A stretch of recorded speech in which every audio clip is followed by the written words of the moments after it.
I once met someone who was addicted to robbing banks. That was their specific. Serves a few. Yeah, he told me that we were in jail together, and he told me that he robbed 2 banks simultaneously. And he was in the midst of robbing one bank, and he said, hold on a second. And he walked across the street and robbed another bank, right? And then he was arrested for the double robbery. Perhaps he was a bank robbing addict, right? So I don't know what sort of treatment he was being recommended, but...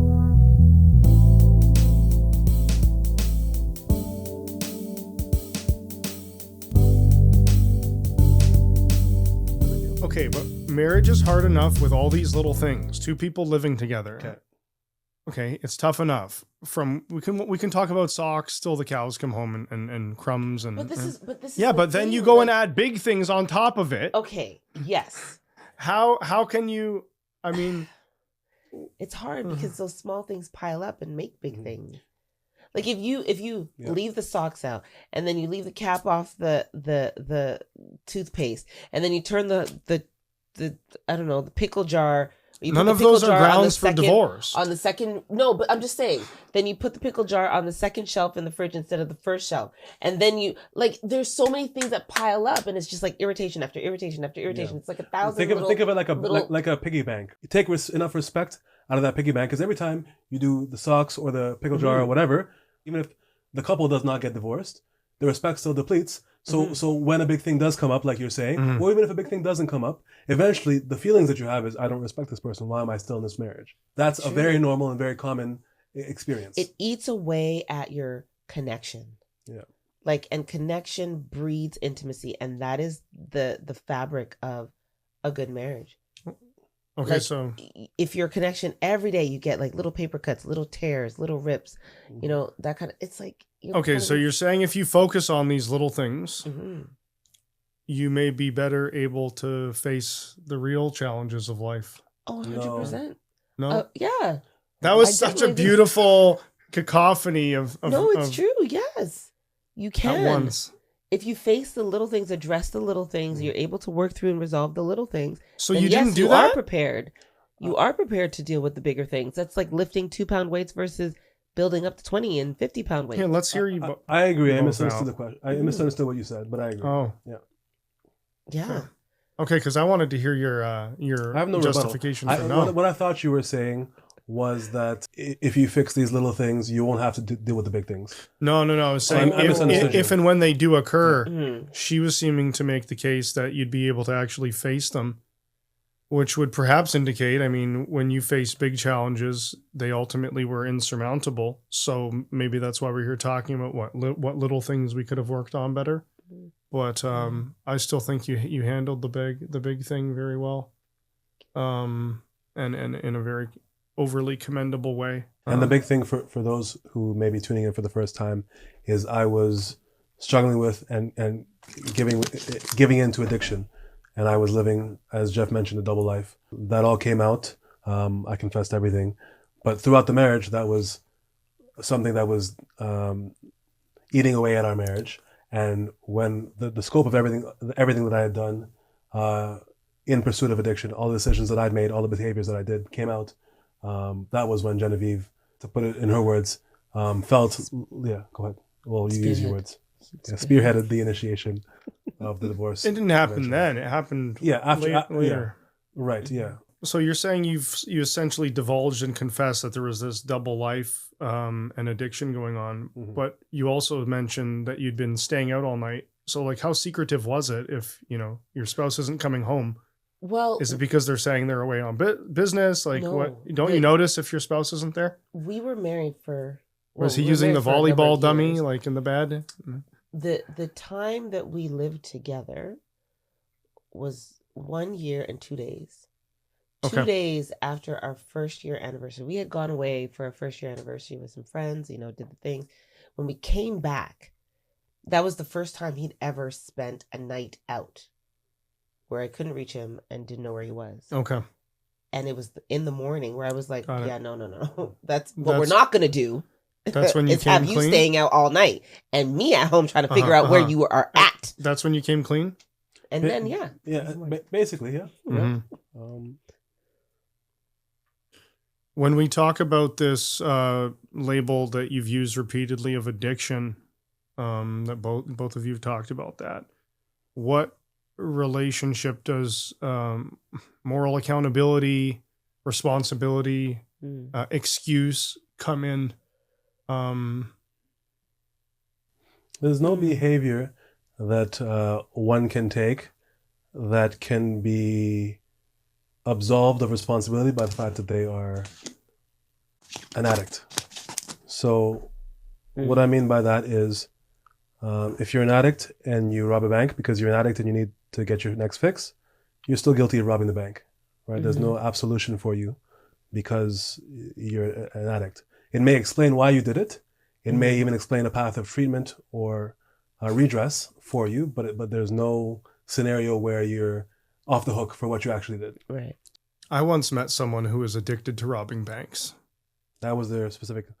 Serves a few. Yeah, he told me that we were in jail together, and he told me that he robbed 2 banks simultaneously, and he was in the midst of robbing one bank, and he said, "Hold on a second," and he walked across the street and robbed another bank, right? And then he was arrested for the double robbery. Perhaps he was a bank robbing addict, right? So I don't know what sort of treatment he was being recommended, but yeah, I just have these sort of questions about addiction, whether it's at times employed as a sort of euphemism or as a way around the kind of moral accountability for the behavior that's undertaken. And for the record, addiction is never a small thing, ever. Yeah. Addiction is very serious, and it's actually different. So I'm going to make a distinction between addiction and habitual behavior. Okay, Right? what's the Because difference? habits, things that you do; addiction, things that are difficult to control.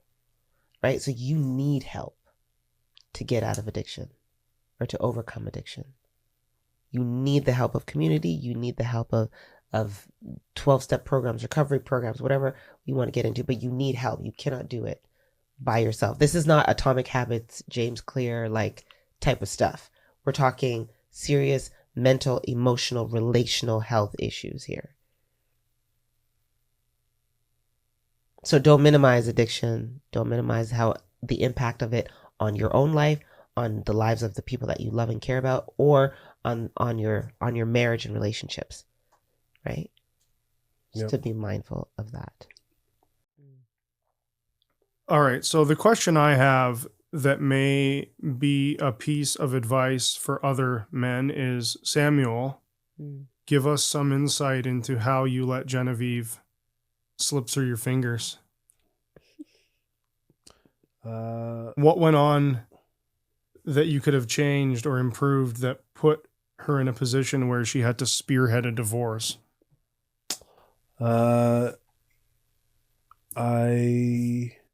Like I said, can you change it? Is it too late to change it? I can't change the past. I can only act moving forward. Marriage was hard, right? Marriage was really difficult, and I had some things that were. Looking back, though, primarily because of you, it was difficult. Both, marriage in general. All three. It was hard because of me. Because, as I said, I never heard you complain much about her. No, there was things that just by virtue of two people coming together were difficult for me to adjust to. Yeah. And there were some things like we were similar people and different people, right? So there were things that, like, again, that were a big deal to me that she didn't care about, and vice versa. The bigger behaviors came when I tried to cope with the smaller, what other people might call smaller challenges. What I would have done differently is I would have had a better framework or sought a better framework for coping with smaller challenges. And if I saw any hint of bigger challenges like addiction, been very, very quick to seek help, as Genevieve spoke about. So how do men avoid that trap that you walked into, especially in light of the fact that you mentioned previously that it wasn't until marriage that you said things got bad? You thought you could control it. You thought things were okay. You didn't go into the marriage thinking, oh, I've got this double. You weren't doing it at the time, really. Right. So how do we, how do you speak to that? It's a really good question. Anything that seems like it might be a flag quickly deal with, and have a stronger network of help from the jump. Be it therapy, be it spiritual support, be it friends and community, right? Lean into that right away, and don't try to deal with things on my own and manage things on my own. 'Cause I think whether you're talking about bad habits or addiction, these are things that we use to manage life on our own, right? Like they say that addiction is not the problem, addiction is the solution. So in the sense of the false solution. Yeah. Addiction is what people you think you're doing to solve it. Exactly. Or they do to try to alleviate whatever inner malady they're experiencing or outer malady they're experiencing. So so to answer your question, what would I have done differently? I would have, as soon as something seemed like, oh, this might be a problem, then I would, being very specific, I would say, hey, Genevieve, I'm having some problems here. I think I need to like find some help. Like talk. So you weren't transparent enough in the first Not 1 year and myself. 2 days? Not even with myself. I wasn't transparent enough even with myself. Wow. What does that mean? That's big. You know what I you're thought doing. that a little something small. The small thing. Yeah, I thought that something was not a big deal, right? I thought that things were not a big deal. Even though it's a small thing, but it was in the category of big thing, but just perhaps in a small kind of. Again, it's all relative, right? Like the leading up to the marriage, I talked to other people. I said, and I was honest. I was like, this is where I'm at. These are the things that I think I'm doing well. These are the things that I'm still struggling with. And they were like, that's No one really, really, no one had any red flags. Exactly. There was no real flags. And then something happened leading up to the marriage that I was like, maybe this is a big deal. Something you saw or something that was revealed to you by someone else? Something happened to me. Maybe that's maybe a story for another time. Happened to me / a decision that I made that I was like, this is not good, right? It was a flag, but I was like, it's too small to reach out for help. You were already engaged at that point? Yeah, I was already engaged. And I was like, it felt like something of a big deal, but it's not big enough that I need to tell Genevieve. It's not big enough that I need to reach out for help. It's not big enough. That was how I rationalized / understood it. You know what's funny? So it was too small for me. I didn't see it as big enough. Whereas if I was to go back, I would have been like, all these are big deals. We talk so much about the value of community, but was there anyone in your community? Was there any voice who actually said to you, I don't think there was, but I don't know. If I'm not wrong, no one said to you, did anyone say to you, you're not ready to get married? No, there wasn't, was there? No, because of what I... The community failed. I wasn't, up to a few weeks before the marriage, I was 100% honest, and everything that my community, who I talked to, including leaders in different capacities, they said, who knew you? No, this is not, nothing, you don't have nothing, there's nothing that's going on that I can see, I being a friend or leader, that would hinder this from being a successful marriage, right? So maybe in general, but, given our courtship and subsequent marriage, like, a very short period of time. So a lot of people actually did say, you probably shouldn't get married. To you? Not necessarily to me, but this quickly. Yeah. Like perhaps lengthen the time that you guys a lot of people said that? Yeah. People were like, why are you getting married so quickly? What's happening? Are you pregnant? Oh. You know what I mean? I'm like, no, I'm not. But it was what was your just answer? That fast. You just wanted to get we know what we want. Exactly. When you find the right person, everything it's like what you said earlier. But it's still unconventional to get married that quickly. Right. I don't think you beat my record. We definitely did not beat your record. I think I was 6 weeks from first date to wedding ring. You were there. And then 2 weeks till Evangelica was conceived. Right. Yeah. You were, yes. Shout out to Evie. I think we thought. I don't know what it's. Anyways, I thought. Let me speak for myself. I thought that there would be some problems, but they would all be small things. I had no paradigm that we would be struggling with big issues. I thought that some things might be big to other people, but together, we were capable people. We had a degree of trust and respect for each other, so we'd work it out. That was what I thought. So why do we need to wait, right? The Bible says it's better to marry than to burn, right? So and hindsight is always 20/20. Exactly. So we look back now and we're like, should have waited. Yeah. Not sure that would have changed anything. Yeah, who knows? And lots of people, like my parents, got married in less time than we got married, and they are happily married today. 40 years later. Yeah. Are they? Yeah, legit happy. They love each other. They still cuddle. They're each other's best friends. Like it's nice. That's awesome. Yeah. So what does the future hold for you guys? Well, so how long since you've been divorced? We got officially divorced, I think, in 2018. Was it 2018 or 2019? I think it's 2018. Okay. Neither of you have been remarried. No. And you're both still Not yet. single. Not yet. Uh-huh.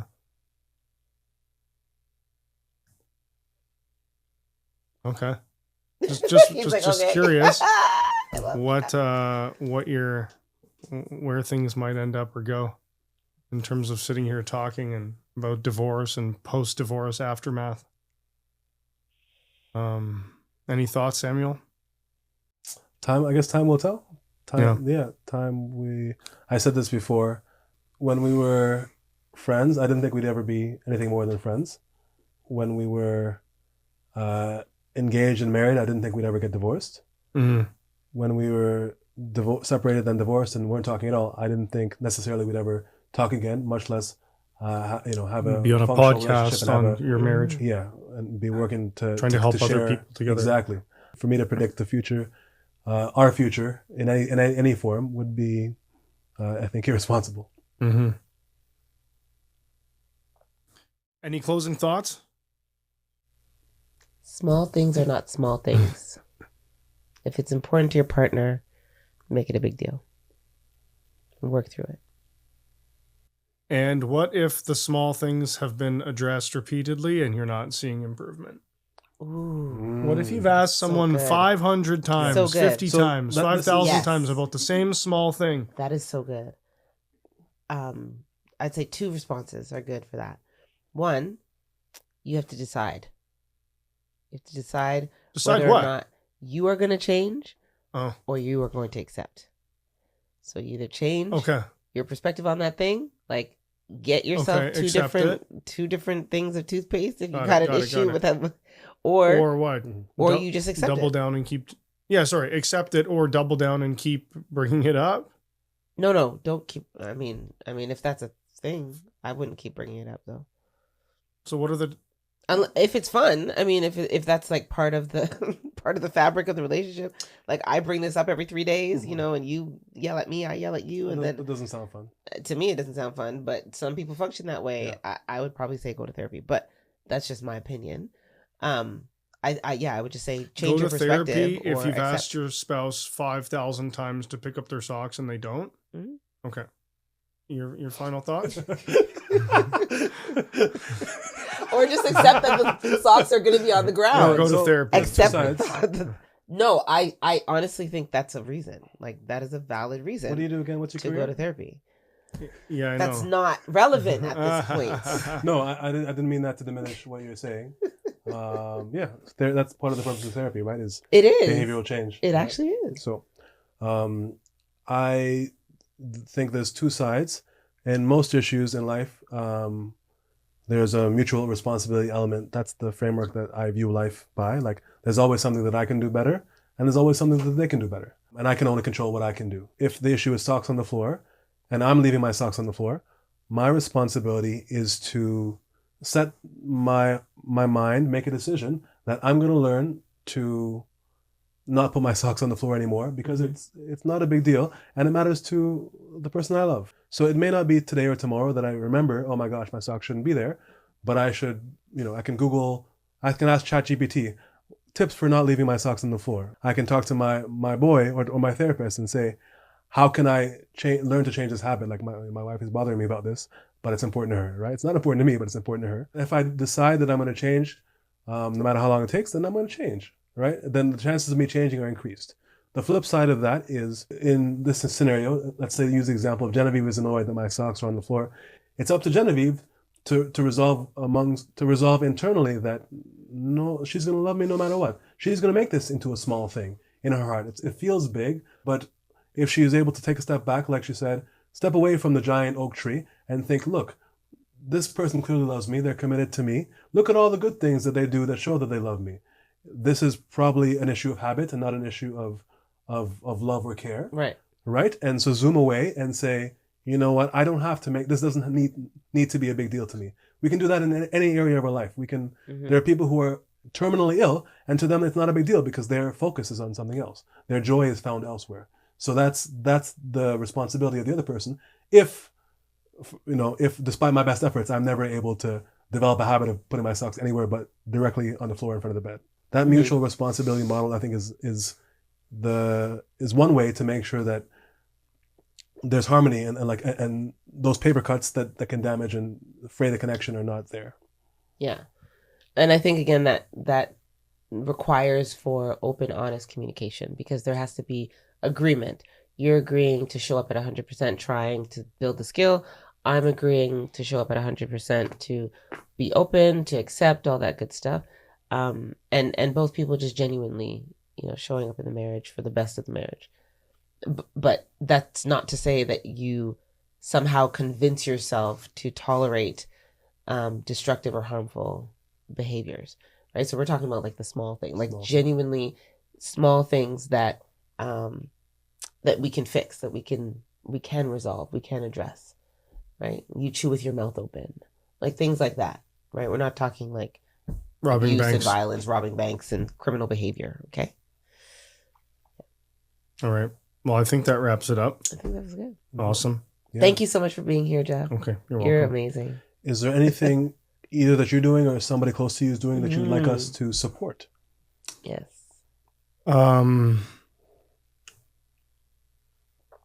There's too much that I could probably think of.